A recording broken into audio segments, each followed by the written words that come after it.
was a little past midnight, and the long stretch of road seemed to stretch endlessly under the man's headlights. The sky was an inky black, with only the occasional flicker of stars, and the trees on either side of the road stood tall and silent, their branches swaying gently in the wind. He had been driving for hours, his mind wandering, when he spotted something ahead, a figure standing by the side of the road. As his car drew closer, he realized it was a young woman, barely in her 20s, dressed in a beautiful white dress. She stood in the dim glow of a street lamp, her thumb out in the universal gesture for a hitchhike. The man hesitated for a moment. It wasn't often he picked up strangers, especially this late at night, but there was something about her, an air of innocence, maybe, or perhaps it was the lonely look in her eyes. Against his better judgment, he slowed down and pulled over. The girl approached the car with a soft smile, her white dress fluttering slightly in the breeze. She had long, dark hair that framed her pale face, and her eyes sparkled in the moonlight. "Need a ride?" the man asked, rolling down the window. "Yes, thank you," she replied, her voice soft and melodic. "I'm trying to get home." She slid into the passenger seat, and they set off down the quiet road. The car's interior filled with the faint scent of lilacs, though the man couldn't quite place where the smell was coming from. As they drove, they struck up a conversation, talking about everything from music to places they had traveled. She had a charming way about her, effortlessly keeping the conversation flowing, and the man found himself drawn to her despite the odd circumstances. When they reached her home, a quaint old house at the edge of town, she thanked him warmly and stepped out of the car. She waved as she walked up the path to the front door, and he watched her until she disappeared inside. He thought no more of it as he drove off into the night, feeling oddly pleased with the encounter. But the next morning, as he got into his car to head to work, he noticed something in the passenger seat. A light gray sweater. It was delicate, soft, and clearly belonged to the girl he had given a ride the night before. She must have forgotten it in her hurry to get home, he thought. Deciding to be a gentleman, he made a mental note to return it to her on his way to work. Later that day, he found himself driving back toward her house. It wasn't far out of the way, and he figured it would be a quick stop. He pulled up to the house and rang the doorbell, the sweater folded neatly in his hand. After a few moments, the door creaked open, revealing an elderly woman, her face lined with age and her hair tied in a loose bun. "Good afternoon," the man began, offering a polite smile. "I gave a young lady a ride last night, your daughter, I believe, and she left this sweater in my car." The old woman's expression changed, her eyes narrowing slightly as she looked at him with a puzzled frown. "You must be mistaken," she said slowly, her voice quiet but firm. "No, I'm sure of it," the man insisted. "She told me this was her home. I dropped her off here late last night. She was wearing a white dress, and we had a really nice conversation. She left this sweater behind." The old woman's face paled at his words, and her hands trembled as she clutched the edge of the door. For a long moment she said nothing, just stared at him as if she were seeing something that wasn't there. "I'm sorry," she said at last, her voice barely above a whisper, "but you're mistaken. My daughter, she passed away 2 years ago." The man blinked, confusion clouding his thoughts. "What do you mean?" he stammered. "I just saw her last night. She was sitting right here in my car." The old woman's eyes filled with sadness as she stepped back from the door, shaking her head slowly. "My daughter was killed in a car accident on this very road 2 years ago. She used to hitchhike home from her friend's place. It was a rainy night, and the driver, he didn't see her in time." Her voice cracked as she spoke. She never made it home. The man felt the blood drain from his face. His hands shook as he glanced down at the sweater in his hand, the delicate fabric now feeling like lead in his grip. His mind raced. How could this be possible? He had spoken to her. She had been real as any other person he had ever met. They had talked, laughed, and he had dropped her off at this very house. "That can't be right," he whispered, his heart pounding in his chest. She was real. The old woman gave him a long, sorrowful look before gently closing the door, leaving him standing there on the doorstep, the eerie weight of her words pressing down on him. He stood there for a moment, rooted to the spot, his mind spinning in disbelief. Slowly, he turned and walked back to his car, the sweater still clutched in his hands. The drive to work was a blur, the road seeming to stretch on endlessly before him. But all he could think about was the girl in the white dress, the girl who couldn't have been there. That night, as he lay in bed, trying to make sense of what had happened, he couldn't shake the feeling that something was terribly wrong. His thoughts kept drifting back to the cemetery he had passed on his way home, the one not far from the house where he had dropped her off. Could it be possible? Could she have been a ghost? Unable to sleep, he got up and dressed, driven by a strange compulsion to return to that road. The night was eerily silent as he drove, the trees casting long shadows across the deserted street. He parked near the cemetery and got out, his breath fogging in the cold night air. The gate to the cemetery creaked as he pushed it open, the sound echoing in the stillness. The moon hung low in the sky, casting an eerie light over the rows of gravestones. He wandered among them, his heart racing, until he found what he was looking for, a simple headstone, weathered and worn, with a name that made his blood run cold. It was her name, the girl in the white dress. The date on the stone confirmed it. She had died exactly 2 years ago to the day. He stood there, staring at the grave, the cold seeping into his bones. He thought of the old woman's words, the sadness in her eyes, and the sweater still lying on the passenger seat of his car. A chill ran down his spine as the realization settled in. He had given a ride to a ghost. As he turned to leave, the wind picked up, whispering through the trees, and for just a moment he thought he heard a voice. A soft, familiar voice, thanking him for the ride. Bert and Vicky were driving through the desolate, open roads, headed toward California.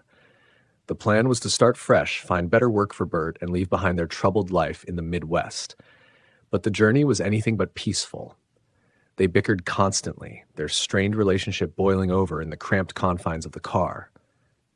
"Maybe if you hadn't pushed me to quit, we wouldn't be in this mess," Bert muttered, gripping the steering wheel. Vicky glared at him. "Oh, please. It's always my fault, isn't it? Maybe if you actually took responsibility."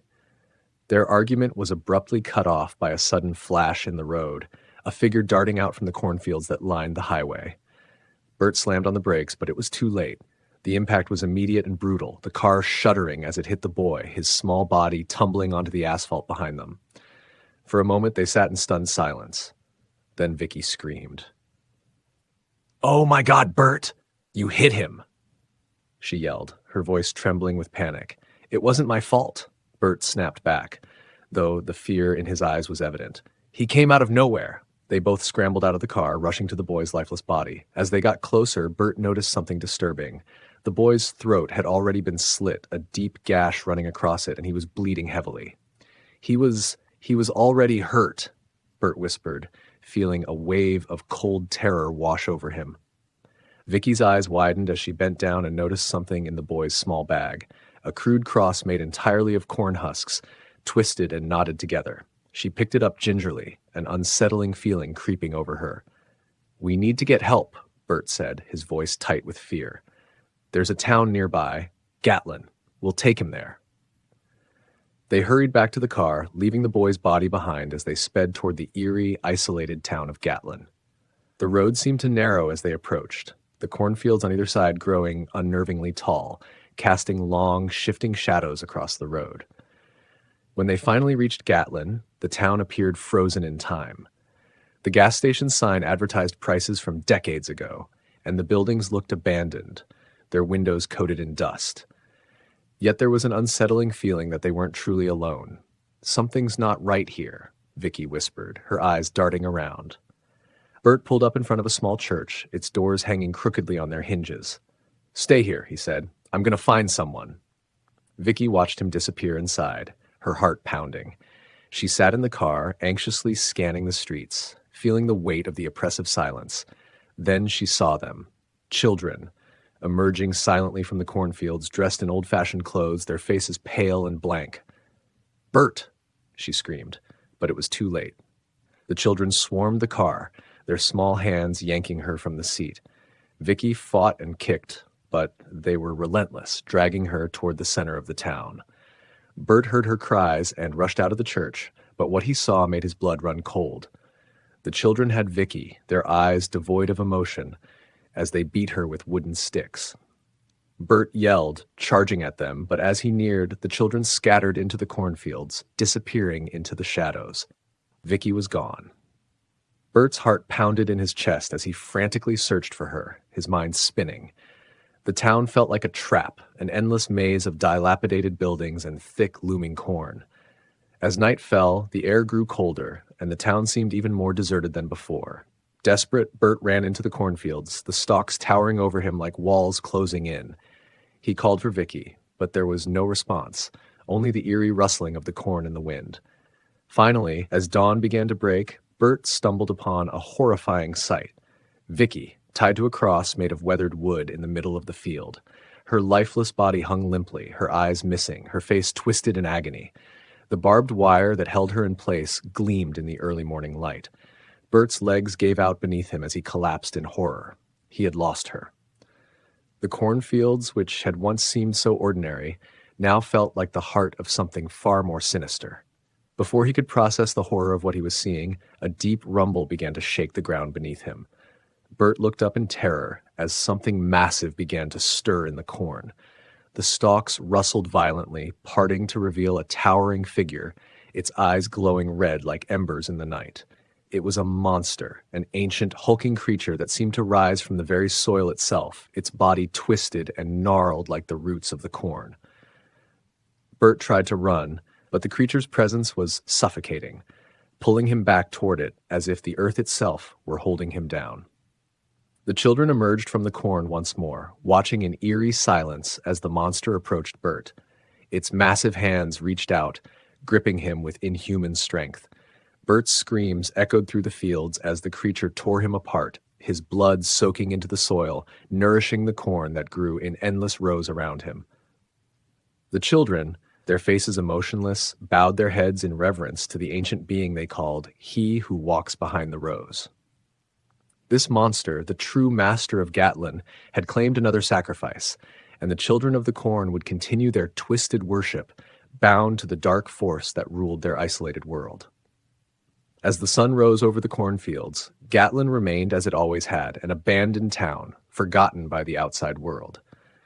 But those who knew its secrets, the children who lived in the shadows of the corn, knew the truth.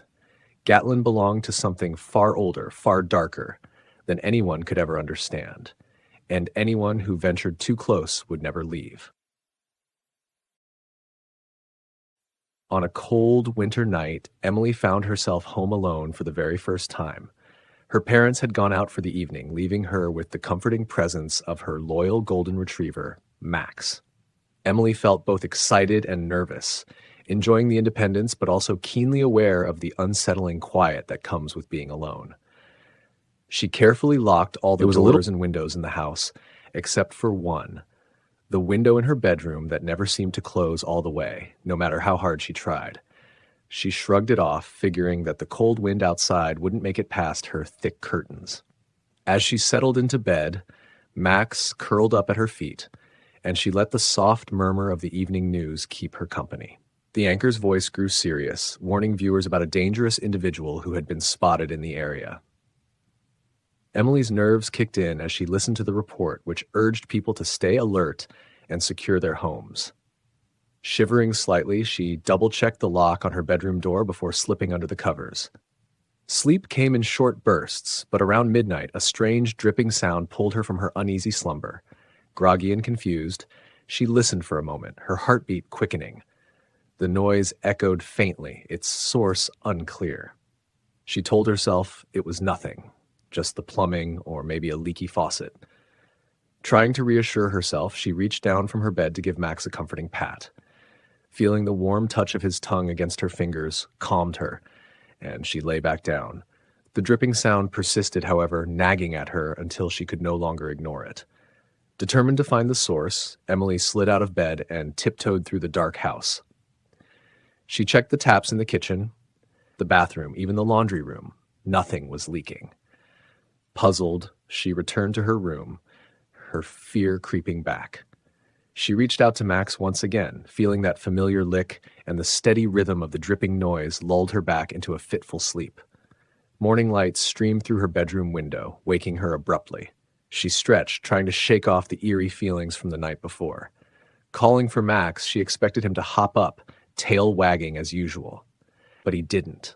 "Max?" she called out again, more urgently. No response. Her stomach knotted with worry. Panicking now, she searched the house, calling for her dog. Her voice grew more frantic with every step. She checked under the bed, the living room, and finally moved toward the closet, her last hope. As she opened the door, Emily's world froze. There, hanging upside down, was Max's lifeless body, blood dripping slowly onto the floor in a steady rhythm. The sight hit her like a punch to the gut, leaving her breathless and shaking. She stumbled backward, her eyes wide with terror, when something else caught her attention. Written on the inside of the closet door in smeared red letters was a chilling message: "Humans can lick too." The horrifying realization gripped her. The comforting licks she'd felt during the night hadn't come from Max at all.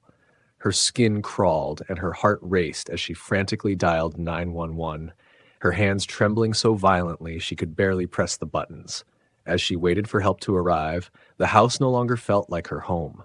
It felt like a cage, one where something sinister had entered unnoticed.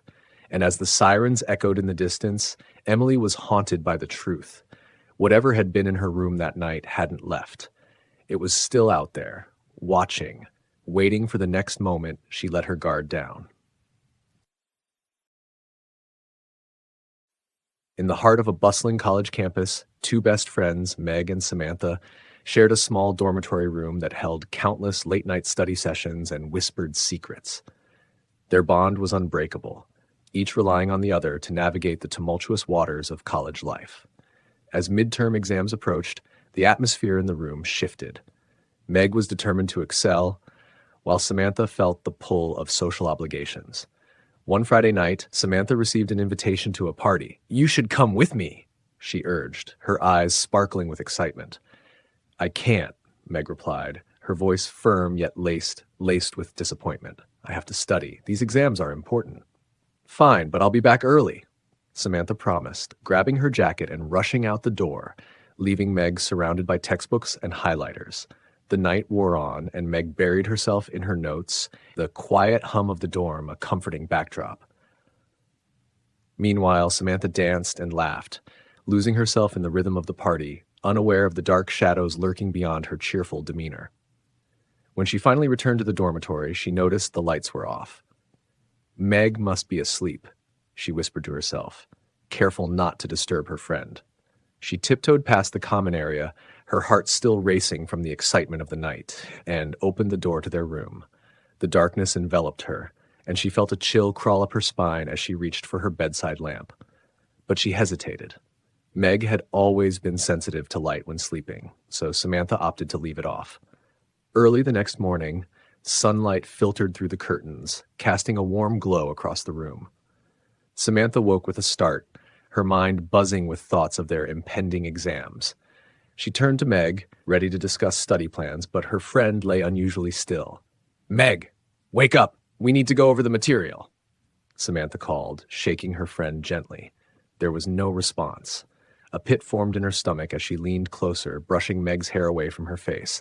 What she uncovered made her blood run cold. Meg's face was an unsettling shade of black and blue, her features twisted in an unnatural way. Samantha recoiled in horror, stumbling back and crashing to the floor, her heart pounding in her chest. "Oh my God, no! Meg!" she cried, her voice barely above a whisper. Her mind raced, thoughts colliding in a frantic storm of confusion and dread. Samantha's gaze darted around the room, taking in the chaos. Meg's study table was a mess. Papers scattered, books thrown to the side as if someone had been searching for something. The air felt heavy, oppressive, as she noticed something peculiar on the wall. With trembling hands, Samantha stood and approached the note, her heart racing. It was scrawled in a jagged handwriting that sent shivers down her spine. "Aren't you glad you didn't turn on the lights?" The realization hit her like a freight train. The murderer had been in the room with Meg while she was studying, lurking in the shadows, waiting for the right moment. Samantha felt a wave of nausea crash over her as she pieced together the horrifying puzzle. A scream bubbled up inside her, desperate to escape, but it was swallowed by the enormity of the situation. She could hardly breathe as the truth settled in her gut. She had been so close, so unaware. Panic set in as she stumbled back from the wall, frantically reaching for her phone. She dialed 911, her fingers shaking uncontrollably. The operator's voice cut through her haze, but the words felt distant, muffled by the reality of what had just occurred. As she waited for help to arrive, every noise in the room felt amplified. The rustle of her clothes, the thumping of her heart, the sound of her shallow breaths. She couldn't shake the feeling that she was not alone, that the darkness that had consumed her friend still lingered, waiting to strike again. Samantha collapsed on the floor, the weight of grief and fear crushing her. How could this happen? How could she have been so oblivious? The memories of laughter and late-night talks flooded her mind, only to be shattered by the grim reality of the moment. Minutes felt like hours as she sat there, paralyzed by shock, until the sound of sirens pierced the silence.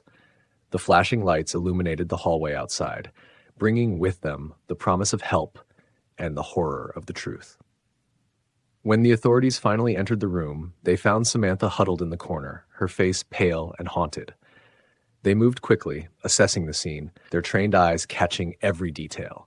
The words on the wall were examined, the mess catalogued, and Meg's lifeless form was handled with the utmost care. Samantha watched through a haze of disbelief as they worked, feeling as if she were in a nightmare from which she could not wake. The realization that the darkness had infiltrated their lives, that a predator had lurked in their sanctuary, left a scar on her soul. The police asked her questions, their voices echoing in her mind, but all she could think of was Meg, her laughter, her dreams, their friendship. The world around her faded into a blur as the reality of loss settled in, leaving behind a hollow ache that would never truly heal.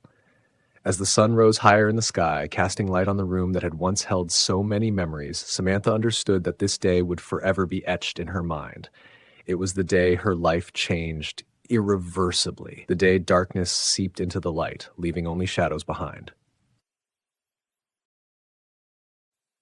The smell of damp wood and dust filled the air as Peter and Dennis rummaged through the old basement of their great-uncle's home.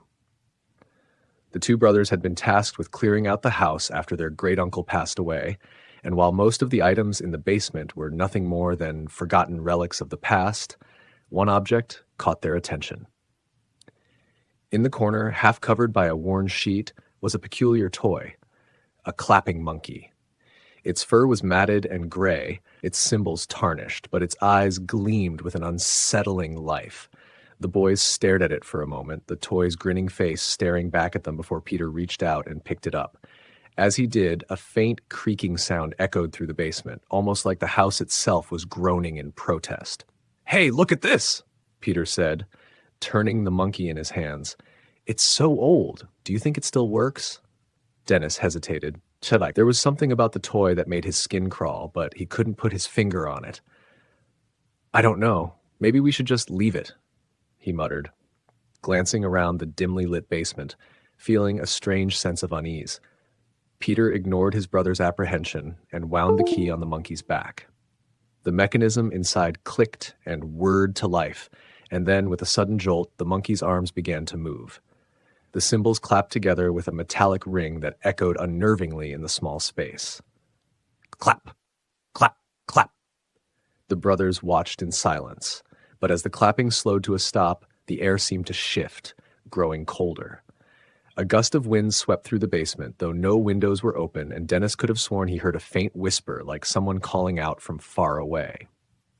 That night, their father, Hal, sat at the kitchen table, his face pale as he stared at the monkey that now sat on the counter.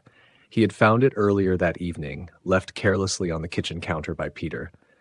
Seeing it again sent a shiver down his spine, stirring memories long buried. "Where did you find this?" Hal asked, his voice tight with unease. "In the basement," Peter replied, shrugging. "Why? It's just an old toy." Hal's knuckles turned white as he gripped the edge of the table. "It's not just a toy," he whispered, his eyes darkening. "It's cursed." The brothers exchanged confused glances, but Hal's expression was one of pure fear. Slowly, he began to tell them about his own childhood, about how he had found the same monkey in his father's cupboard when he was just a boy. My father, your grandfather, he disappeared when I was young. One day, he just vanished. No one ever found him. But before he disappeared, I found that damn monkey. And then the clapping started. Every time it clapped, someone in our family died. Dennis felt his stomach drop. That's impossible, he stammered. It's just a toy. Hal shook his head. I wish it were. But it's real. I saw it happen, one by one. My uncle, my aunt, and then my own father. His voice trembled as he recalled the events of the past. After my father disappeared, I was so terrified of that thing that I threw it down the deepest well I could find, hoping to bury it forever. But now it's back. The room was thick with tension. The sound of the ticking clock on the wall, the only noise breaking the silence. Hal stood up abruptly, grabbing the monkey with shaking hands. This time, I'll make sure it's gone for good. The next day, Hal drove the boys to a secluded lake a few miles from the house. The water was dark and still, the surface reflecting the overcast sky. Without a word, Hal hurled the monkey into the lake, watching as it disappeared beneath the murky water. He stood there for a long moment, staring at the ripples that spread across the surface before turning to his sons. It's over, he said quietly, though his eyes betrayed a lingering fear. But it wasn't over. A few days later, a headline in the local newspaper caught Hal's attention. Mysterious death of fish in local lake. Every single fish had been found floating lifeless on the surface, as if something had poisoned the water. Hal's heart sank as he read the article, the weight of dread settling deep in his chest. The curse wasn't gone, it had merely shifted. That night, as the family sat down for dinner, a sudden noise echoed through the house. Clap! Clap! Clap! The sound was faint but unmistakable. Hal froze, his fork slipping from his hand. The boys looked at each other, fear creeping into their expressions. It's back, Peter whispered. Hal rushed to the source of the noise, his heart pounding in his chest. He burst into the living room where the sound had come from, but there was nothing, no monkey, no sign of anything out of the ordinary. But then it came again, louder this time. Clap! Clap! Clap! The sound echoed through the house, as if the walls themselves were amplifying the cursed rhythm. Hal searched every room, every corner, but there was no sign of the monkey. Yet the clapping continued, relentless, like a countdown ticking towards something inevitable. The next morning, tragedy struck. Dennis had gone out for a morning walk near the woods, but he never returned. His body was found hours later, lying cold in the underbrush, his face twisted in terror. There were no signs of injury, no explanation for his sudden death, except for the faint sound of clapping that Hal swore he could still hear echoing in the distance. Days turned into weeks, and the clapping persisted, sometimes distant, sometimes close, but always there, an ever-present reminder of the curse that had plagued Hal's family for generations. Each time it sounded, Hal would brace himself, waiting for the next tragedy to strike. It wasn't long before Peter fell ill. Doctors couldn't explain his sudden, rapid decline. Hal knew what was coming, but there was nothing he could do to stop it.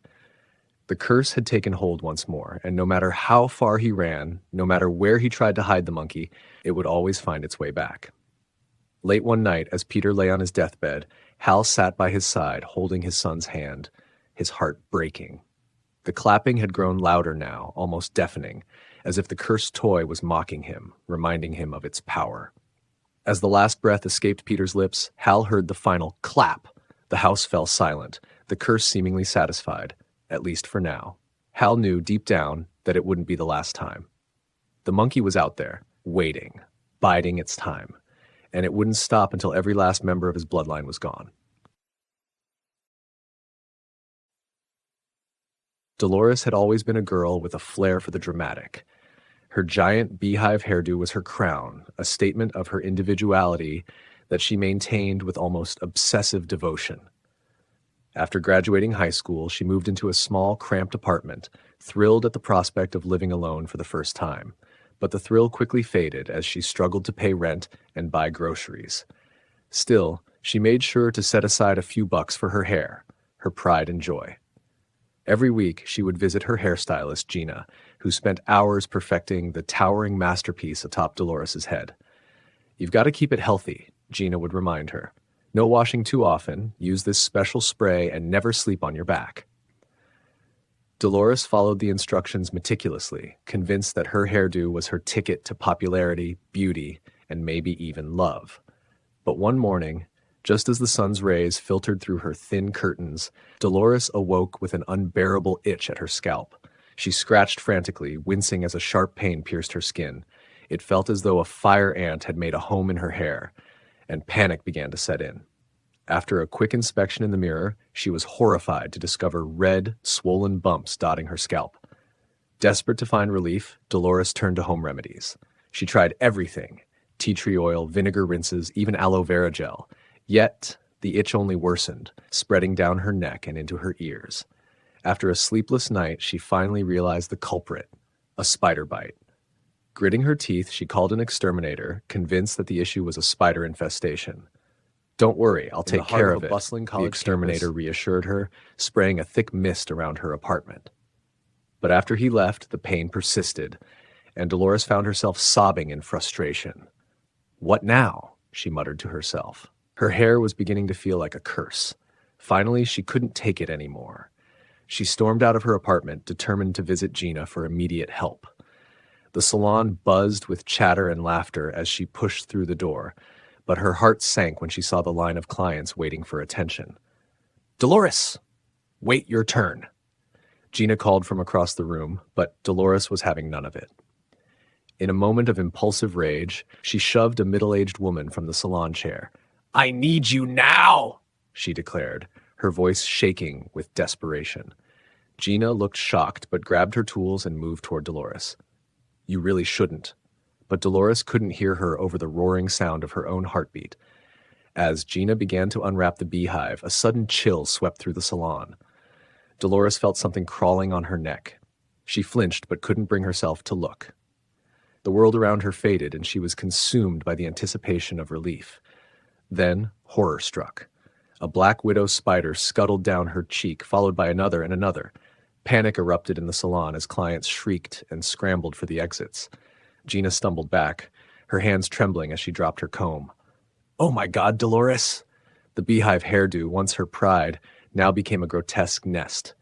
The spiders poured out in waves, black and glossy against her pale skin. Dolores sat frozen in the chair, her eyes wide with terror, as more spiders spilled over her face, their tiny legs tickling her skin with a sinister purpose. In the chaos, the hairspray and product meant to protect her now served as a suffocating cocoon, trapping the creatures within. It became a macabre scene as the hairspray glistened under the fluorescent lights, a sticky trap for the black widows that had taken up residence in her scalp. Gina, horrified, tried to yank Dolores out of the chair, but it was too late. The beehive collapsed and the spiders scattered across the floor, filling every corner of the salon.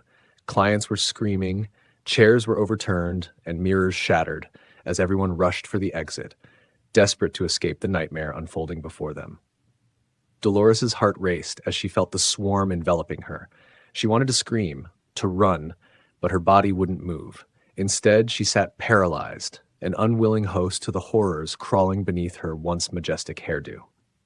Gina finally turned back, her face pale with terror, and the sight before her was enough to haunt her dreams for the rest of her life. Dolores's scalp was a grotesque landscape, half eaten by the hungry black widows, their tiny bodies writhing in the mess of hair and skin. The realization hit her like a tidal wave. Dolores was not just suffering, she was a living nightmare.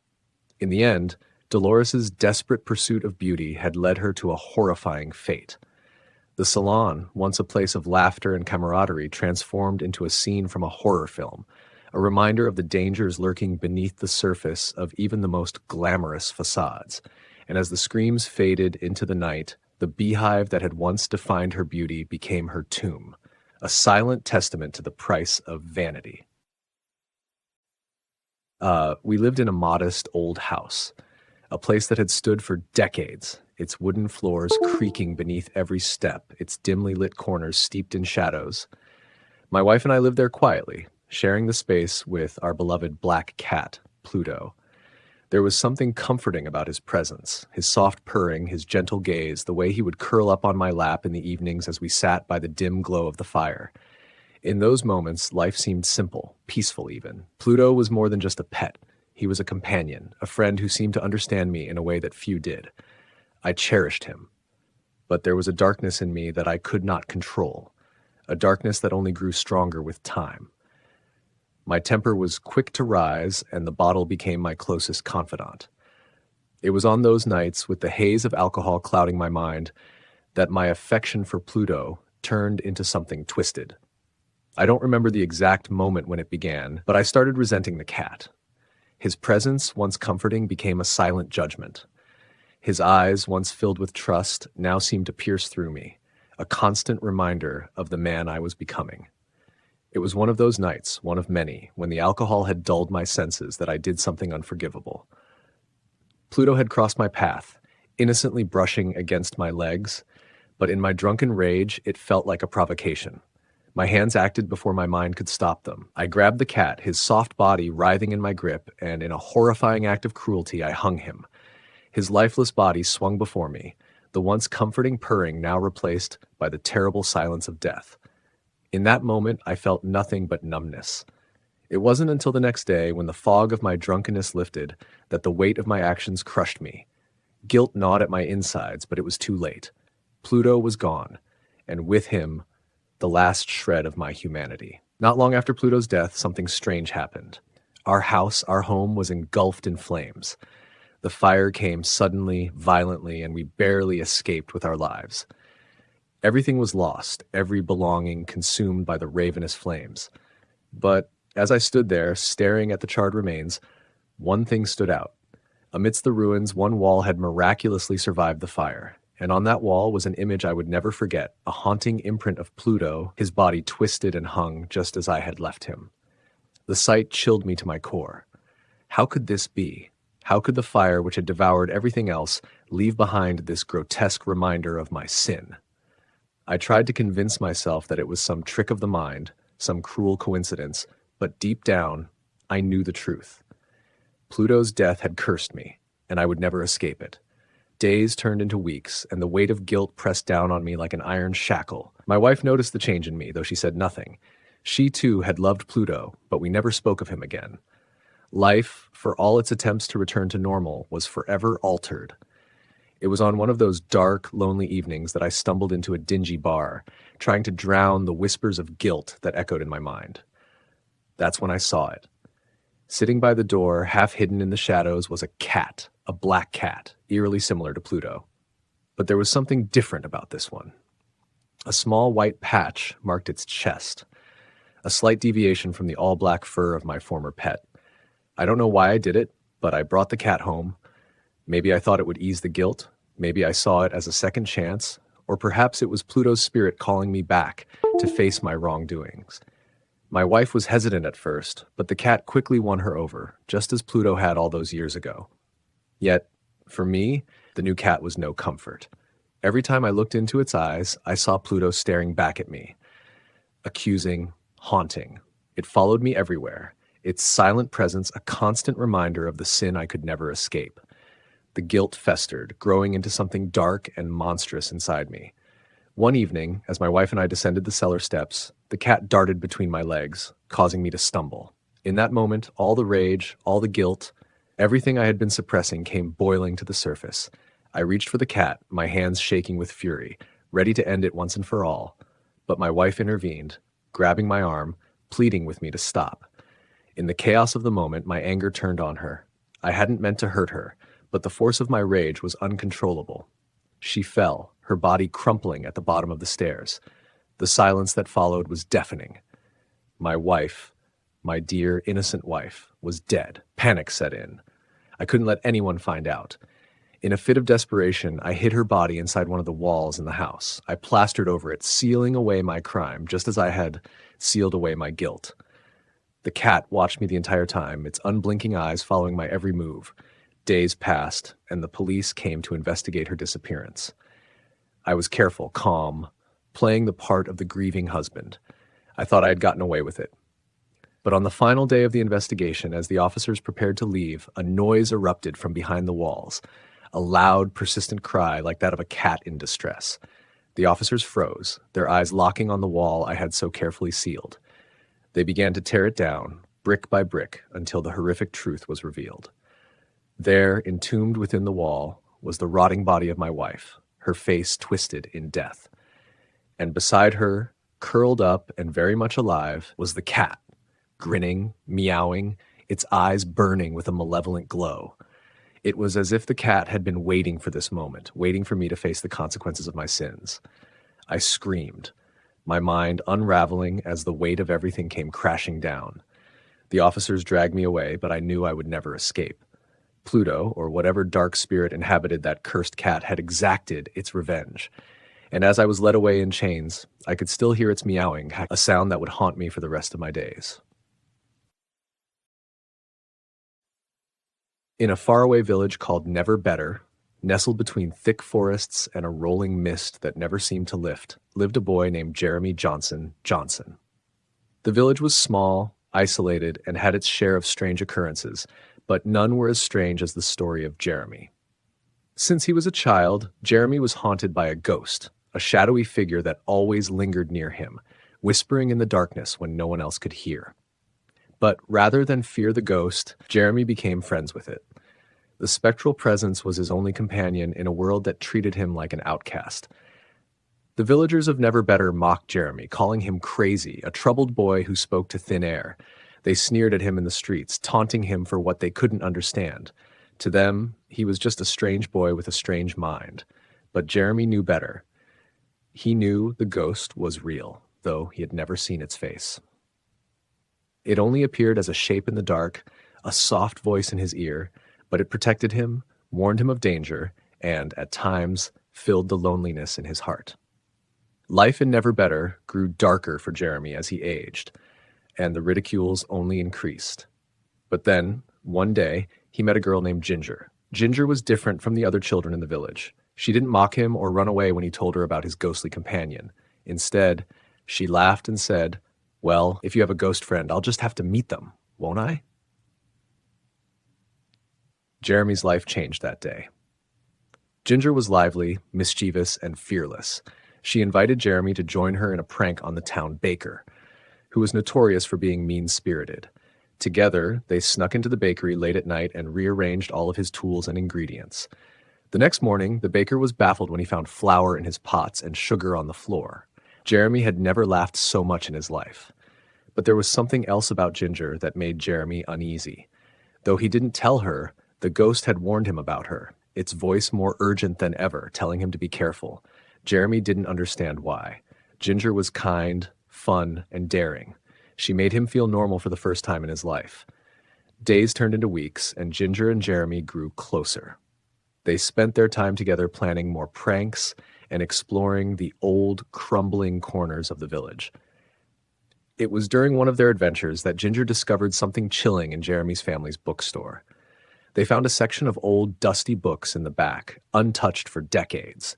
One of the books, hidden behind a locked case, had a strange symbol on it, one that Jeremy had seen before. It was the same symbol that appeared in his dreams, the same one the ghost had shown him. The mystery deepened when they stumbled across old newspaper clippings hidden within the pages. The articles were about children who had disappeared from the village over the last century. None of the disappearances were ever explained, and all traces of the missing were erased from memory. It was as if the village wanted to forget they had ever existed. Ginger, ever the adventurer, insisted they investigate further. Jeremy was reluctant, but his ghostly companion urged him on, whispering that this was important, that they needed to uncover the truth. As they delved deeper into the mystery, strange things began to happen. Jeremy's ghost grew restless, appearing more frequently and with a sense of urgency. He would wake up at night to find shadows moving in the corners of his room, whispers growing louder, and the feeling of cold hands brushing against his skin. One night, as Ginger and Jeremy were walking through the village square, they heard the faint sound of children's laughter. It echoed through the foggy streets, chilling them to the bone. But when they turned the corner, there was no one there. Only the mist, thick and suffocating, seemed to follow them wherever they went. The ghost was warning Jeremy now, its voice strained and filled with fear. It told him that the village wasn't safe, that something terrible lurked beneath its surface, something ancient and hungry. Jeremy tried to tell Ginger, but she wouldn't listen. She was too caught up in the thrill of the adventure. Their final clue came when they found an old map hidden inside the mysterious book. It led them to the outskirts of the village, to an abandoned well hidden deep within the forest. The well was ancient, its stones worn and covered in moss. Jeremy could feel the presence of something sinister, something that had been waiting for centuries. The ghost was practically screaming at him now, but it was too late. As they approached the well, the air grew colder, and the sky seemed to darken unnaturally. Ginger leaned over the edge of the well, peering into the darkness below. Suddenly, a hand shot out from the shadows and grabbed her wrist. She screamed as she was pulled towards the well, her body twisting in unnatural ways. Jeremy tried to pull her back, but the force was too strong. In an instant, Ginger was gone, dragged into the abyss. Jeremy collapsed, shaking with fear. The ghost appeared beside him, its voice no longer calm, but filled with despair. It told him the truth, that the village had been cursed long ago, and the well was a gateway to something far worse than death. The missing children hadn't disappeared. They had been taken, sacrificed to whatever lurked beneath the well. But the worst part was yet to come. As Jeremy stood there, frozen in horror, he heard Ginger's voice. It was soft, pleading, calling to him from the depths of the well. "Jeremy, help me, please." Her voice grew louder, more desperate. But the ghost warned him not to listen, telling him that it wasn't Ginger anymore, that the well had taken her, body and soul. Jeremy knew he should run, but he couldn't leave her. He leaned over the edge of the well, peering into the blackness, and then he saw it, Ginger's face, pale and twisted, staring up at him from the shadows. Her eyes were hollow, her mouth stretched into a grotesque smile. "Come with me, Jeremy," she whispered, her voice no longer her own. "Come join us." With a scream, Jeremy stumbled back, running as fast as he could through the forest, the sound of Ginger's voice echoing in his ears. The ghost followed him, its presence now a protective shield as the village's dark secrets began to close in on him. Jeremy never returned to the well, but the village of Never Better was never the same again. Children continued to vanish, one by one, until the village was nothing but empty streets and haunted memories. Jeremy left the village, but he could never escape the ghost or the well. The voices still call to him in the dead of night, reminding him of what he lost, and what still waits deep in the darkness for him to return. Aubrey had always been a man of reason, a gentleman who believed in the tangible, the logical. His life was structured, predictable, and above all, safe. But that was before he met Lord Ruthven. The encounter, which seemed so inconsequential at first, would unravel the very fabric of Aubrey's existence, plunging him into a world far darker than he could ever have imagined. It all began in London, where Aubrey first crossed paths with Lord Ruthven. There was something about the man, an air of mystery that drew people to him like moths to a flame. Tall, with an aristocratic demeanor and eyes that seemed to pierce through the soul, Ruthven was a figure who commanded attention. Yet, there was something unsettling about him, something that made the hairs on the back of Aubrey's neck stand on end whenever he was near. But despite his unease, Aubrey found himself inexplicably drawn to Ruthven's company. When Ruthven suggested they travel together to Rome, Aubrey hesitated. He had heard whispers about Ruthven, stories of misfortune that seemed to follow in his wake. But Ruthven had a way of dispelling such rumors with his charm, and before Aubrey knew it, he had agreed to accompany him on the journey. Rome, after all, was a city of wonder and history. How could anything sinister come of such an adventure? The trip began well enough, with Ruthven acting as the perfect travel companion. They toured the ancient ruins, dined in fine restaurants, and mingled with the upper echelons of Roman society. Yet Aubrey could not shake the feeling that there was more to Ruthven than met the eye. It was during one of their evenings in Rome that Aubrey stumbled upon a scene that would change everything. He had grown suspicious of Ruthven's late-night disappearances, and one evening followed him to the home of a mutual acquaintance, a young woman of considerable beauty and innocence. Aubrey watched in horror as Ruthven, with an air of detached cruelty, manipulated and preyed upon her. It was as though he thrived on the corruption of innocence, feeding off the despair he sowed. Disgusted, Aubrey severed his ties with Ruthven and left for Greece, seeking solace in the ancient lands. It was there, amidst the crumbling temples and sunlit shores, that Aubrey found Lantha, a woman of enchanting beauty and grace. She was unlike anyone he had ever met, wild, free, and full of life. Aubrey found himself drawn to her not just by her beauty, but by her spirit. She spoke to him of the ancient legends of Greece, stories of gods and monsters, of curses and immortality. But it was her tales of vampires that captivated him most. "There are creatures," Lantha whispered one evening as they sat beneath the stars. "Beings who feed on the blood of the living. They walk among us, hidden in plain sight. But you can always tell them by their eyes. They never seem to age, never seem to change, and their gaze, it feels as though they see straight into your soul." Aubrey laughed it off at first, dismissing it as local superstition. But the way Lanthe spoke, the fear in her voice, it stirred something deep within him. A few nights later, that fear became all too real. Lanthe was found dead, her body pale and drained of blood, just as the legends described. Aubrey was devastated. He couldn't shake the feeling that Ruthven had something to do with her death, though he had no proof. Against his better judgment, Aubrey resumed his travels with Ruthven. Perhaps it was out of morbid curiosity, or perhaps a deeper force was pulling him back into Ruthven's orbit. They journeyed through the desolate lands of the east, where the sun seemed to cast longer shadows and the nights were filled with an oppressive, suffocating darkness. One fateful evening, they were attacked by bandits. In the chaos, Ruthven was gravely wounded, his body crumpling to the ground as the life ebbed from him. As Ruthven lay dying, he grasped Aubrey's hand with surprising strength. "Swear to me," Ruthven rasped, his eyes locking onto Aubrey's, "that you will tell no one of my death. For 1 year and a day, you must keep this secret." Aubrey, shaken and bewildered, swore the oath, not fully understanding the weight of the promise he had just made. Ruthven's lifeless body was left behind, buried hastily in a shallow grave. Aubrey returned to London, trying to forget the horrors of the past few months. But the memories clung to him like a dark cloud, and Ruthven's dying words echoed in his mind. Months passed, and Aubrey tried to rebuild his life. But as the days wore on, he began to notice a disturbing pattern. Every person who had come into contact with Ruthven had met some tragic fate: accidents, illness, unexplained disappearances. It was as though a curse followed him, a dark shadow that consumed everything in its path. Then, one evening, Aubrey's world was shattered. He attended a grand ball in London, hoping to distract himself from the mounting paranoia. But as he stood amidst the glittering crowd, his blood turned to ice. There, across the room, was Ruthven, alive, healthy, smiling that same unsettling smile. Aubrey's heart raced.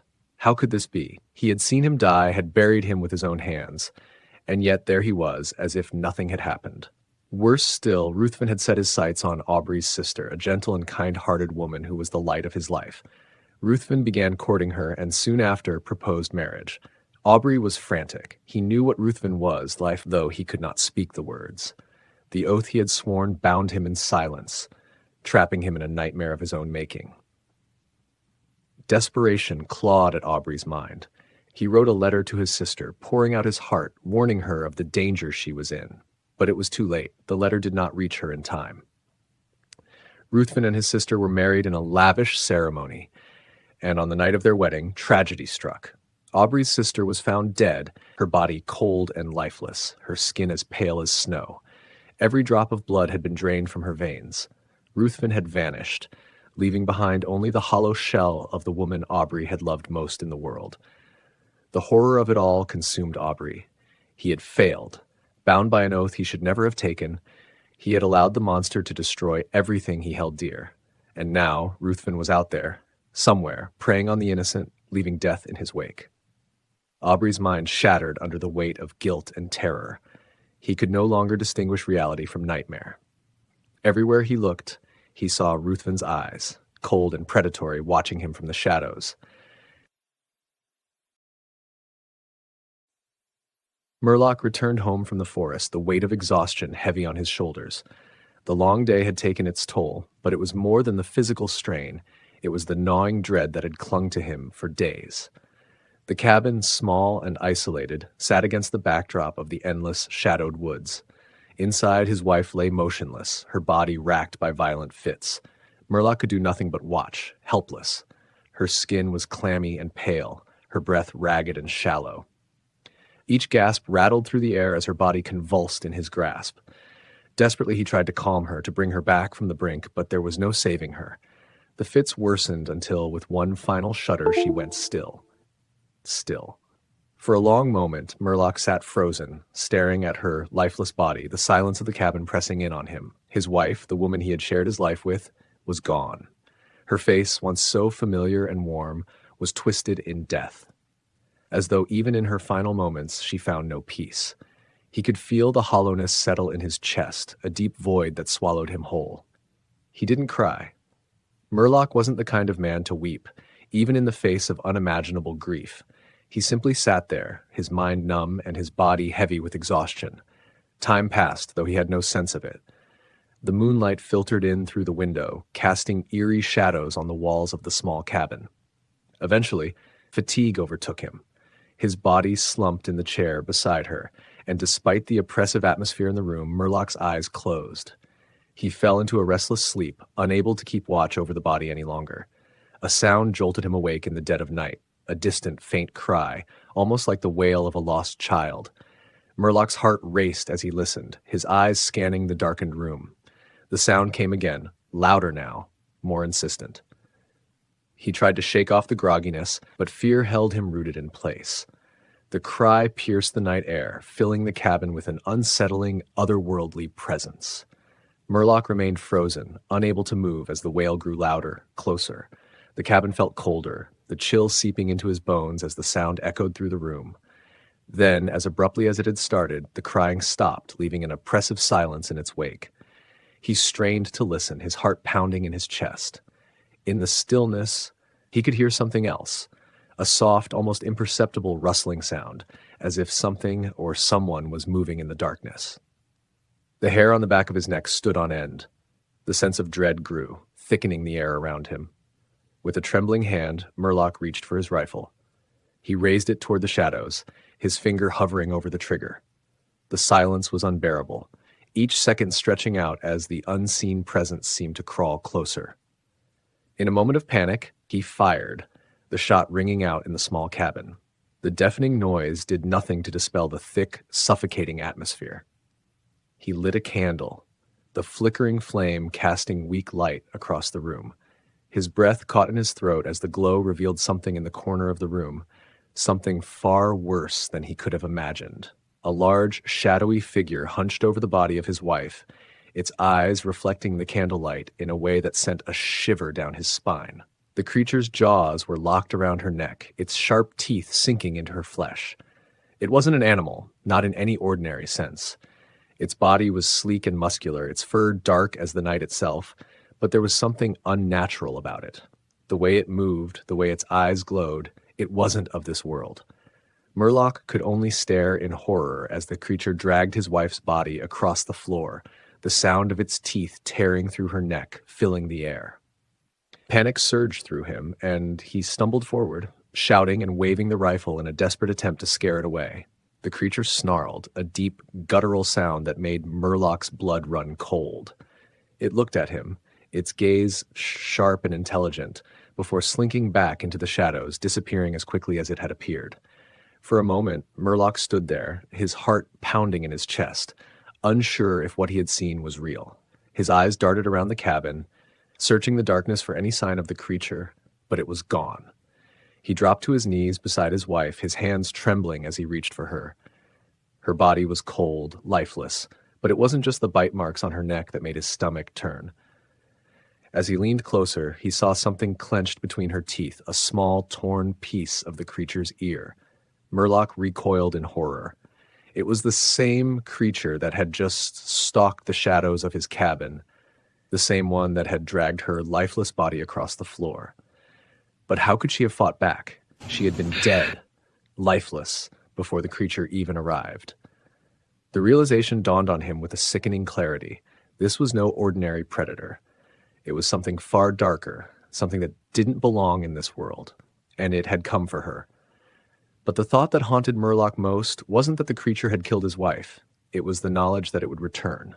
Not for her, but for him. The night air was thick with humidity, a heavy blanket that clung to every inch of the secluded lovers' lane where Mark and Lisa sat, their car parked in the darkness. The road was lined with towering trees, their twisted branches reaching out like skeletal arms, casting eerie shadows under the dim light of the moon. The only sounds were the distant hum of crickets and the faint rustle of leaves in the light breeze. It was the perfect spot for teenagers like them, seeking privacy far from the prying eyes of the small town. Inside the car, Mark and Lisa were tangled in a heated embrace, their youthful excitement bubbling over in the intimacy of the moment. The car windows had fogged up, creating a hazy cocoon around them. The radio played softly in the background, an old love song drifting through the speakers. For a few minutes, it felt like they were the only two people in the world. But then, without warning, the radio crackled and cut out. The song abruptly stopped, replaced by static and a low hum. Mark pulled away slightly, glancing at the radio with confusion. Before he could adjust the dial, a voice broke through the static, a stern, authoritative tone that made both of them sit up. "This is an emergency broadcast. We interrupt this program to bring you urgent news. A dangerous individual has just escaped from the state asylum. The man is convicted of multiple murders and is armed. Authorities have described him as tall, gaunt, with a hook for a hand. Please remain indoors and report any sightings to the police immediately." Lisa's heart leapt into her throat. She quickly turned to Mark, her eyes wide with fear. "Did you hear that?" she whispered, her voice shaky. "We need to go. Now." Mark, trying to play it cool, chuckled nervously. "Come on, Lisa. It's probably just some prank they're playing on the radio. We've heard stories like this 1,000 times. Don't tell me you actually believe it." But Lisa wasn't convinced. She glanced out the fogged-up windows, her imagination running wild. The darkness outside felt thicker now, more oppressive. The branches of the trees swayed gently, but in her mind they moved with sinister intent, like they were alive and watching them. "I don't care if it's a prank, Mark. Let's just go. Please," she begged, her voice more urgent. She couldn't shake the feeling that something was wrong, very wrong. Mark sighed, clearly frustrated. "We're in the middle of nowhere, Lisa. What are the chances some escaped killer is out here? Besides, the radio didn't say where he was. For all we know, he could be miles away." But Lisa was insistent now, her voice rising in panic. "I'm not staying here, Mark. Not after hearing that. Please, just take me home." Seeing the fear in her eyes, Mark finally relented. All right, I'll take you home," he muttered, turning the key in the ignition. The engine sputtered to life, and the car's headlights cut through the darkness ahead. Slowly, they backed out of the deserted lane and started down the winding road back to town. The drive was tense. The trees that lined the road seemed to loom closer, their shadows longer, stretching across the asphalt like clawed fingers. Lisa kept her eyes fixed on the side of the road, half expecting to see the shadowy figure of a man standing there, watching them. Mark, though he tried to remain calm, couldn't help but grip the steering wheel tighter, his knuckles white. The silence between them grew thick, interrupted only by the occasional crackle of static from the radio. As they drove, every bump in the road made Lisa jump, her nerves on edge. She couldn't shake the feeling that they were being followed, that something or someone was out there in the dark, watching them. The thought of the hook, sharp and gleaming, flashed through her mind, sending shivers down her spine. Finally, they reached Lisa's house, a modest home on the outskirts of town. Mark pulled up to the curb, the headlights illuminating the front porch. Lisa let out a small sigh of relief, eager to be inside, where it was safe, where the world didn't feel so suffocating. She quickly gathered her things and reached for the car door. But as she pushed it open, the door wouldn't budge. Frowning, she tried again, but it still wouldn't move. "Mark, the door's stuck," she said, her voice laced with frustration. Mark leaned over to help, but when he glanced down at the handle, his face went pale. "Lisa, wait," he said, his voice barely above a whisper. "What is it?" she asked, her heart pounding again. Slowly, Mark reached over and touched the door handle, his fingers trembling. When he tugged gently, the door gave way slightly, revealing something metallic hooked onto the inside. Lisa's eyes widened in horror as she leaned forward to see what had caught the door. Hanging from the handle, swaying gently with the movement of the car, was a rusted, blood-stained hook. Lisa screamed, stumbling out of the car, her legs shaking so badly she could barely stand. Mark scrambled out after her, his heart racing in his chest. They both stood frozen, staring at the hook as it dangled from the car door, glinting in the moonlight. The realization hit them like a cold wave. The killer had been there, right there, just inches from them. He had been close enough to touch the car, to leave his calling card, a sinister reminder that they had narrowly escaped something far worse than they could have imagined. Trembling, Lisa turned and ran up the steps to her house, fumbling with her keys as she tried to unlock the door. Mark stood by the car, still staring at the hook, his mind reeling. How close had the killer been? Had he been watching them the whole time? The thought sent a chill down his spine. Finally, Lisa managed to unlock the door and rushed inside, slamming it behind her. She locked it, every bolt and chain, before collapsing against the wall, her chest heaving with fear. Mark stood outside for a moment longer, his breath coming in shallow gasps. He glanced around the dark street, his eyes scanning the shadows for any sign of movement. But the night was still, eerily quiet. Too quiet. Without another word, he jumped back into the car and sped off, not daring to look back. As the car disappeared down the road, the faint sound of metal scraping against the pavement could be heard, echoing through the night. In the silence that followed, a figure emerged from the trees nearby, tall and gaunt, with hollow eyes that gleamed in the darkness. He stepped out of the shadows, his hook glinting as he watched the car disappear into the distance.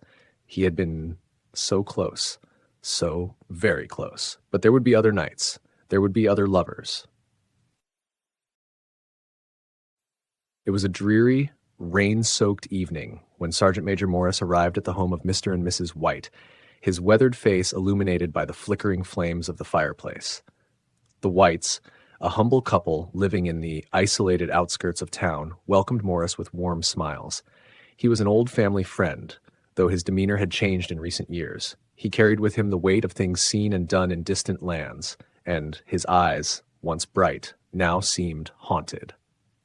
They sat by the fire exchanging pleasantries, while Morris sipped from a glass of whiskey, his hand trembling ever so slightly. It wasn't long before the conversation shifted to the strange relic he had brought with him from India, a shriveled, mummified monkey's paw, its fingers twisted in a grotesque curl. "I've seen some strange things in my time," Morris said, his voice gravely, "but nothing as cursed as this." He placed the monkey's paw on the table between them, its presence seeming to darken the room. Mrs. White shuddered, but Mr. White, ever the skeptic, leaned in closer, intrigued rather than repulsed. "What is it exactly?" Mr. White asked, curiosity overtaking him. Morris's gaze remained fixed on the paw as he explained. "It's a talisman, a cursed one. It has the power to grant 3 wishes to its owner, but those wishes come at a price, a terrible price." Mrs. White glanced at her husband, the unease in her eyes evident. "Why would anyone want something like that?" she asked, her voice trembling slightly. Morris shook his head. "I didn't believe it at first either, but I've seen what it can do. I've seen the consequences. It's dangerous, too dangerous. I've come to warn you, Mr. White, don't take this lightly." But Mr. White, always pragmatic, laughed it off. "Come now, Morris. You don't expect us to believe in old superstitions, do you? It's just a trinket, nothing more." Morris sighed deeply and stood up, leaving the paw on the table. "You may not believe me, but heed my warning. Don't use it. It brings only sorrow." As the night wore on and after Morris had left, Mr. White's curiosity got the better of him. He picked up the monkey's paw, turning it over in his hands. "What harm can it do?" he muttered, half to himself, half to his wife. 3 wishes. It's probably just a harmless superstition." Mrs. White wasn't so sure. "We don't need anything, dear," she said, casting a wary glance at the paw. "Let's just forget about it." But Mr. White's mind was already made up. "I wish for £200, he said with a smirk, rubbing the paw. For a moment, nothing happened. The fire crackled in the hearth, and the wind howled outside, but the paw remained still. Mr. White laughed nervously. "See? Just a silly story." The next day dawned bleak and gray. The sky was overcast, and a cold chill clung to the air. The Whites went about their morning routine, though a sense of unease lingered in the house. Around noon there was a knock at the door. Mrs. White answered it, finding a man from Herbert's workplace standing solemnly on the doorstep, his hat in hand and his face ashen. "I'm sorry," the man began, his voice hollow. "There's been an accident at the factory. Your son, Herbert, he didn't make it." Mrs. White's knees buckled and she collapsed to the floor, her wails filling the house. Mr. White stood frozen, his mind reeling with disbelief. The man from the factory handed him a check, compensation for the accident. £200. Exactly what Mr. White had wished for. Days passed, but the grief did not fade. Herbert's funeral was small and somber, the weight of loss pressing down on the Whites like a suffocating fog. Mrs. White, inconsolable, wept constantly, her eyes red and swollen. Mr. White, though equally devastated, kept silent, but the monkey's paw gnawed at his thoughts, the guilt of his wish hanging over him like a dark cloud. Nearly 10 days after the funeral, Mrs. White came to her husband late one night, her face gaunt and pale, her hands trembling. "We have another wish," she whispered, desperation in her voice. "We can wish him back." Mr. White recoiled at the thought. "No, we can't. You don't understand. He's been dead for days, buried in the ground. He won't come back the same." But Mrs. White was inconsolable. "I don't care," she cried. "I want my son back. He's our only child. Please, for me." Against his better judgment and unable to bear the sight of his wife's anguish, Mr. White retrieved the paw from its hiding place. With trembling hands, they made their second wish. "I wish for my son to return." The house fell silent, the air thick with tension. For a long moment, nothing happened. Mr. White let out a breath he didn't realize he was holding, half relieved, half dreading what might come next. And then, from somewhere in the darkness outside, came a soft, unmistakable knock at the door. Mrs. White gasped and rushed to the front door, her hands fumbling with the locks. "Herbert!" she cried. "It's him! It's our boy!" But Mr. White's heart raced with fear. He knew what lay beyond that door wasn't the same boy they had buried. He knew that death had already claimed Herbert, and whatever stood on the other side of that door was not his son. The knocking grew louder, more insistent. It wasn't the gentle knock of someone asking for entry. It was a demand, a pounding that reverberated through the house, shaking the very walls. "Don't open it!" Mr. White screamed, but Mrs. White was already pulling at the door, tears streaming down her face. She struggled with the locks, desperate to see her son again, to hold him once more. Mr. White, in a panic, grabbed the paw, knowing there was only one way to stop what was coming. His hands shook violently as he made the third and final wish. "I wish for him to be gone." The pounding on the door stopped. The house fell deathly silent once more. Mrs. White finally managed to unlock the door, flinging it open, but there was no one there. The road outside was empty, and the only sound was the wind rustling through the trees. Mrs. White collapsed to the floor, her sobs echoing through the house as she stared at the empty doorway. Her son was gone, gone forever. Mr. White stood motionless, clutching the paw in his hand, his heart heavy with the knowledge that some doors should never be opened, some wishes never made. And as the night wore on, the cursed relic sat on the table once more, its twisted fingers a reminder of the terrible cost of tampering with fate. Billy Weaver's journey had begun with the bitter bite of winter winds gnawing at his skin, his coat hardly enough to stave off the chill. The small town, cloaked in a veil of frost, seemed to be deserted at this late hour. He had been walking for what felt like hours, his feet aching from the cold and his patience wearing thin. Just when he thought he might have to sleep outside, he spotted a small boarding house at the end of a quiet street. It looked welcoming, with its warm yellow light glowing through the windows. He hesitated for a moment before deciding to approach it, hoping the place still had room for a weary traveler like himself. The brass doorbell chimed faintly as he pressed it, and within moments the door creaked open to reveal a small, elderly woman. She smiled sweetly at him, her face framed by wiry gray hair, and her eyes gleamed with an odd, almost unnerving warmth. "Come in, dear," she said in a soft, lilting voice. "I've been expecting someone." Billy blinked, puzzled, but chalked it up to small-town hospitality. He stepped inside, grateful for the warmth that enveloped him as he entered. The house was charming, though old-fashioned, its interior filled with floral wallpaper, antique furniture, and the faint scent of something medicinal, like camphor or mothballs. "You must be cold," the woman said, closing the door behind him. "Please, make yourself at home." As she led him to a small desk by the entrance, Billy noticed the eerie quiet of the place. The ticking of a grandfather clock in the hallway was the only sound, aside from the occasional crackle of the fire from the living room. The woman handed him a guest book to sign, and Billy did so without much thought. But as he was filling in his details, something caught his eye: the names of the previous guests. Christopher Mulholland. Gregory Temple. Billy frowned. Those names rang a bell, though he couldn't quite place where he had heard them before.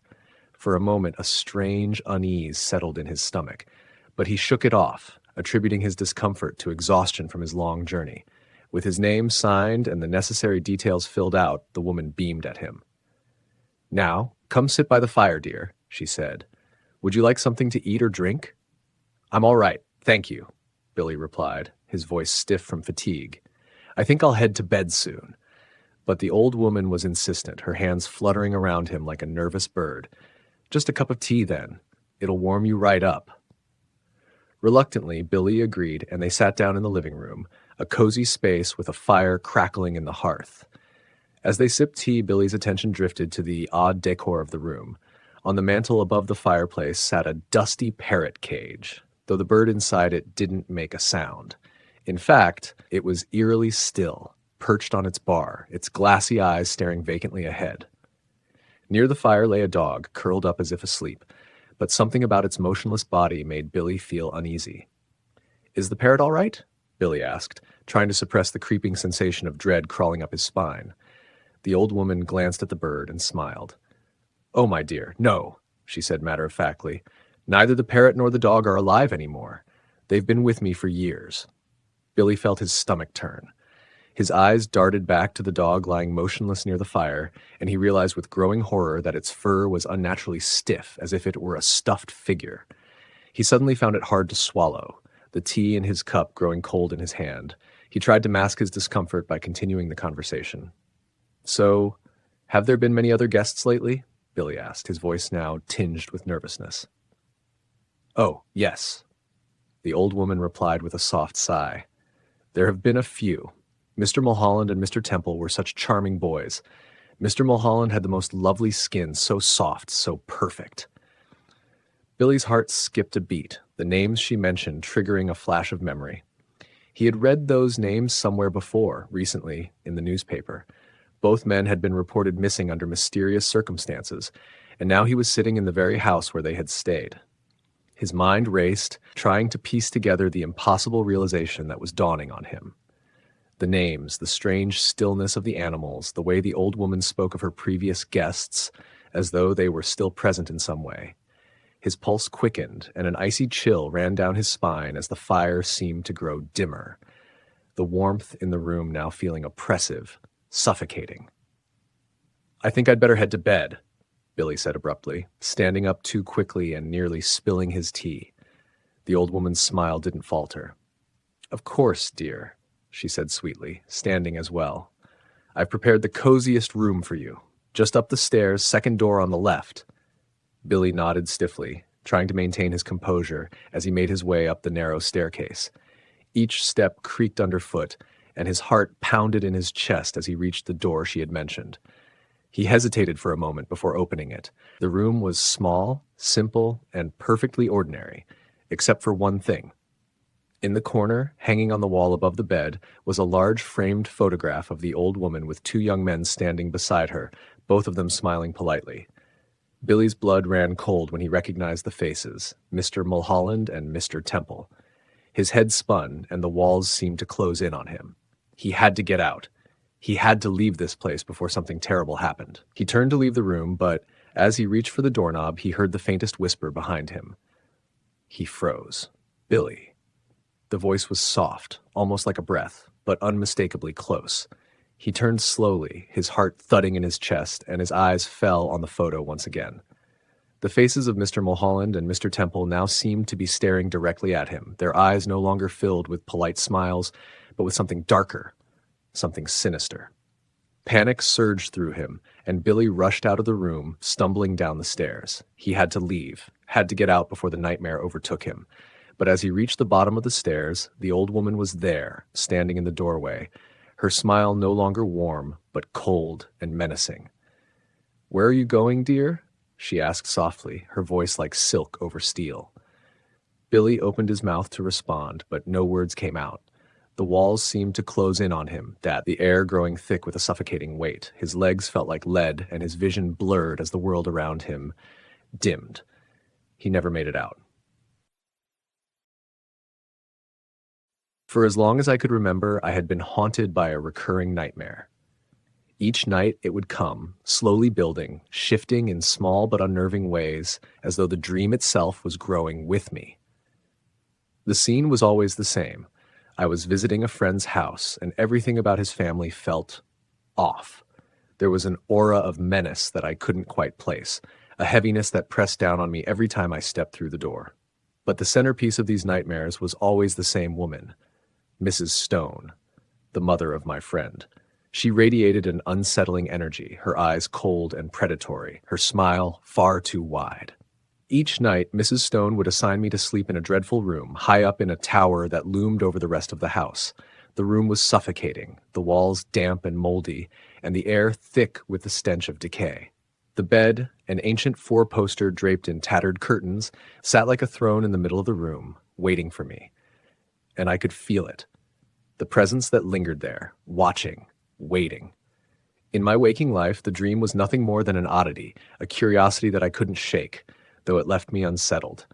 The characters in the dream morphed and grew with time, their faces sometimes blurring into unrecognizable forms, but Mrs. Stone was always there, her cold gaze never leaving me. The dream grew more vivid with each passing year, and the dread it instilled in me began to creep into my daily life. Then, one night, the dream took a darker turn. Mrs. Stone died. I stood there, watching as her body was lowered into the ground, the earth swallowing her whole. But even in death, she remained a part of the nightmare. Night after night, her pale, lifeless form would rise from the grave, still assigning me to that same awful room in the tower. Her presence grew stronger, more malevolent, as though death had only sharpened her hunger. The dreams continued, but I did my best to push them aside. They were just that, dreams, or so I thought. One evening, my friend Clinton invited me to his house for dinner. I hadn't seen him in years, and the chance to reconnect was a welcome distraction from the ever-growing unease that clung to me. As I arrived at his home, a strange chill settled over me. The house was eerily similar to the one from my nightmares. It wasn't an exact match. Some details were different, but the resemblance was uncanny. I shook off the feeling, convincing myself it was just a coincidence. Dinner was pleasant, and Clinton's family seemed normal enough, nothing like the warped versions of themselves from my dream. His mother, though kind and soft-spoken, didn't share Mrs. Stone's icy demeanor. Still, a nagging feeling tugged at the back of my mind, warning me that something wasn't right. As the night wore on, the sky darkened, and a sudden storm rolled in. Clinton's mother, concerned about the worsening weather, suggested I stay the night. "We have a spare room upstairs," she offered. "Why don't you stay until the storm passes?" The words sent a shiver down my spine, and when Clinton led me to the room, my heart sank. It was the room, the same one from my nightmares. The bed, the towering walls, the oppressive atmosphere, it was all there. I stared at Clinton in disbelief. "Are you okay?" he asked, noticing the look on my face. "I've seen this room before," I whispered, barely able to process what was happening. My pulse quickened, a creeping sense of dread crawling over me. Trying to dismiss my fear as irrational, I stepped into the room. As I looked around, something caught my eye, a portrait hanging on the wall. It was Mrs. Stone, the woman from my dreams. Only this, Mrs. Stone looked even older, her eyes sunken and hollow, her mouth twisted into a grotesque smirk. I felt an overwhelming urge to take the painting down, to remove it from the room. I called Clinton for help, and together we lifted the portrait from the wall. As we carried it out into the hallway, I felt something warm and sticky under my fingertips. I glanced down, my breath catching in my throat. Our hands were covered in blood. There were no cuts, no injuries, yet the thick red liquid coated our skin. Clinton's face went pale. "What the hell?" he muttered, wiping his hands on his shirt, but the blood wouldn't come off. It seemed to seep into our very skin, no matter how hard we scrubbed. A deep sense of unease settled over us both. Clinton suggested we leave the painting in the hall and go to bed, but sleep was the furthest thing from my mind. I lay there, my heart pounding, every creak of the old house sending a jolt of fear through me. Hours passed in agonizing silence, my body frozen in place when suddenly I felt it. Something was in the room with me. The air grew thick, oppressive, and a chill seeped into my bones. I opened my eyes, and there, standing at the foot of the bed, was Mrs. Stone. Not the portrait, not the dream, but the real Mrs. Stone, or what was left of her.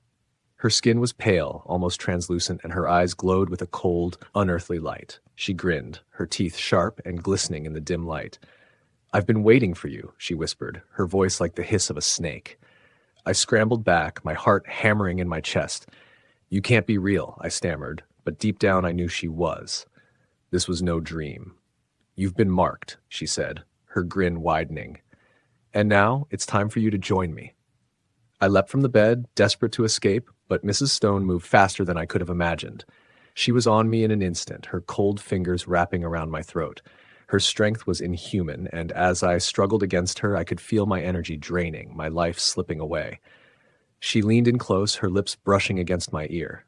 "You will never escape me." With a final surge of strength, I managed to break free, stumbling out of the room and into the hallway. Clinton burst from his room, his eyes wide with terror. "What's happening?" he shouted, but before I could answer, we both froze.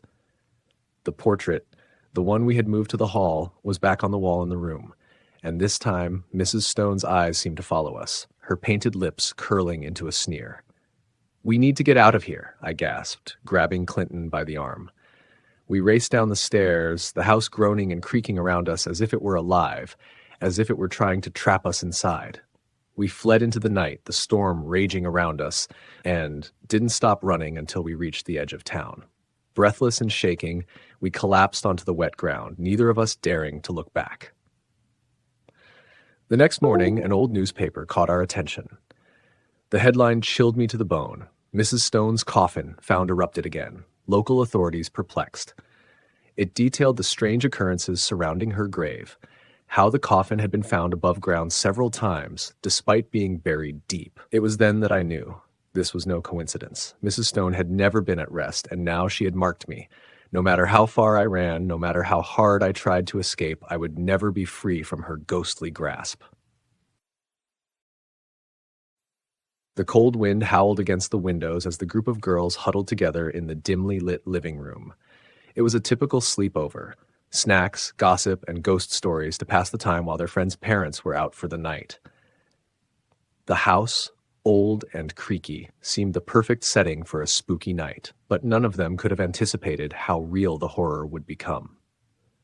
"So, did you guys hear about the cemetery nearby?" One of the girls, Sarah, began in a low voice.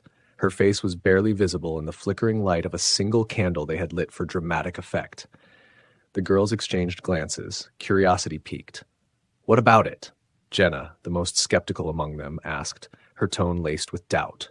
"There's a grave there," Sarah continued, her voice almost a whisper now, "where they say a man was buried alive just last month. People have reported hearing strange sounds at night, like someone trying to claw their way out of a coffin." The group shivered, more from the suggestion than the chill in the air. The idea of someone trapped underground, helpless and suffocating, stirred their imaginations. One of the younger girls, Emily, pulled her blanket tighter around her shoulders, her eyes wide with fear. "Come on," Jenna scoffed, rolling her eyes. "That's just an urban legend. You really believe that?" "I don't know," said another girl, nervously twirling a strand of her hair. "My brother said he heard something when he walked by the cemetery last week, like scratching and voices." "That's ridiculous," Jenna replied firmly. "There's no such thing as ghosts, and no one is buried alive these days. It's all just to scare people like you." Sarah smirked.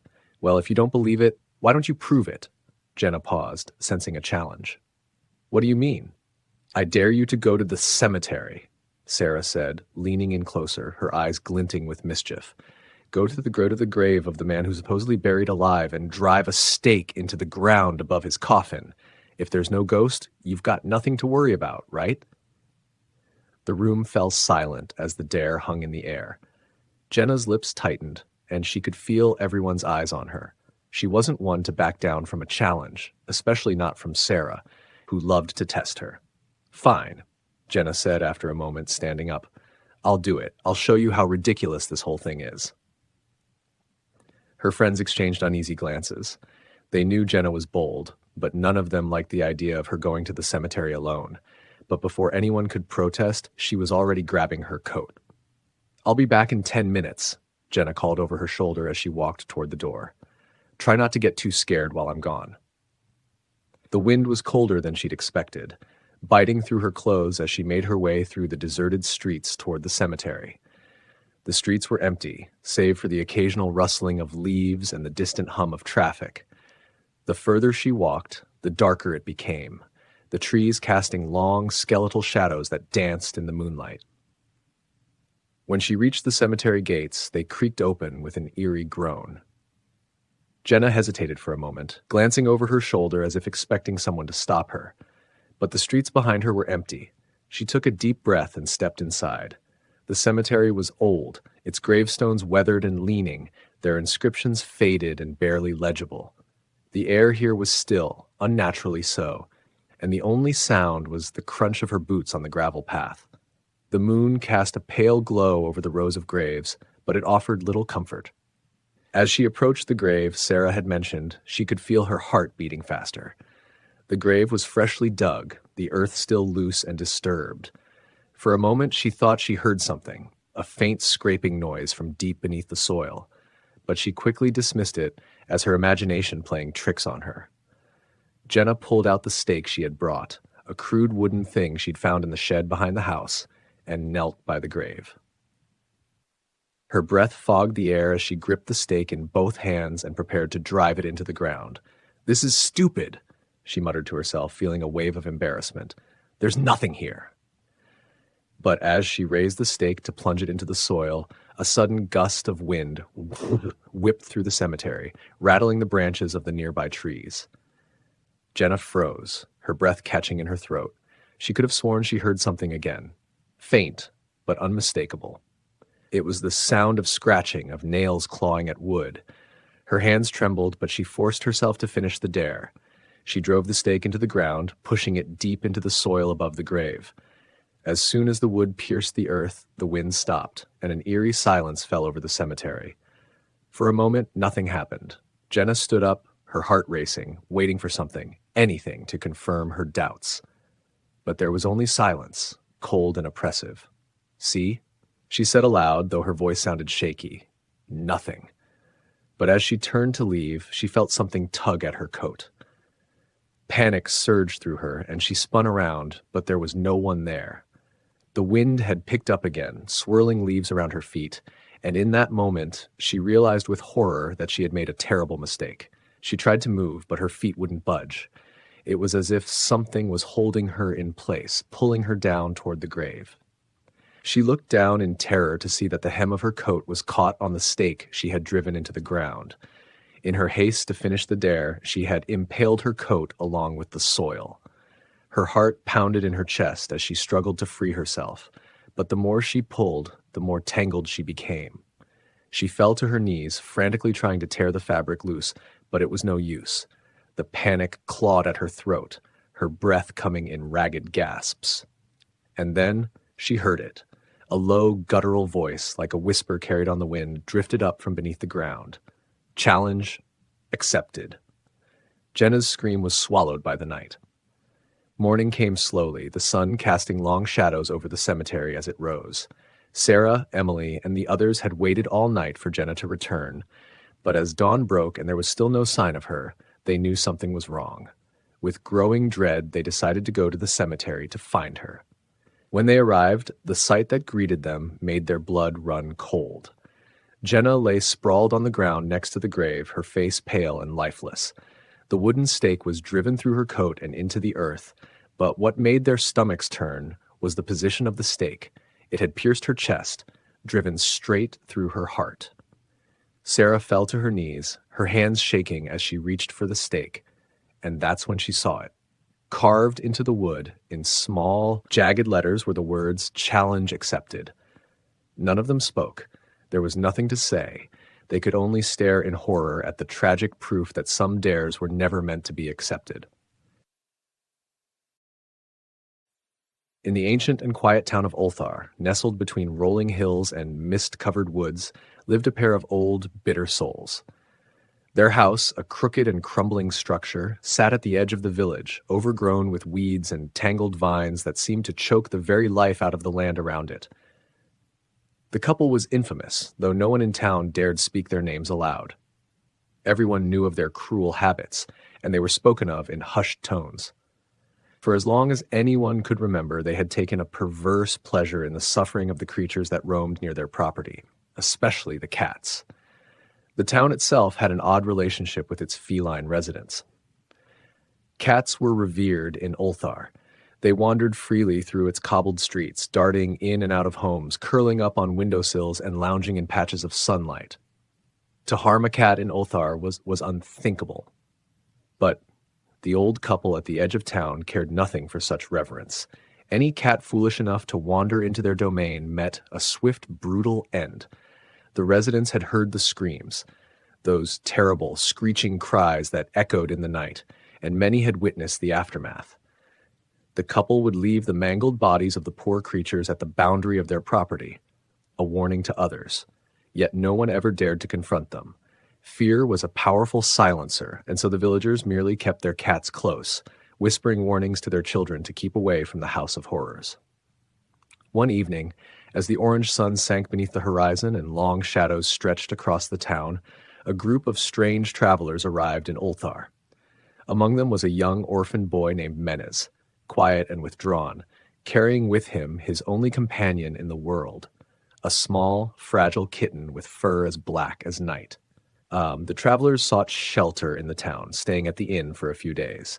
Menes, with no family to call his own, spent his days with the kitten, who never left his side.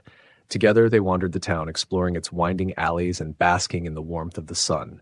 The boy had lost much in his short life, but the kitten brought him solace and a sense of belonging.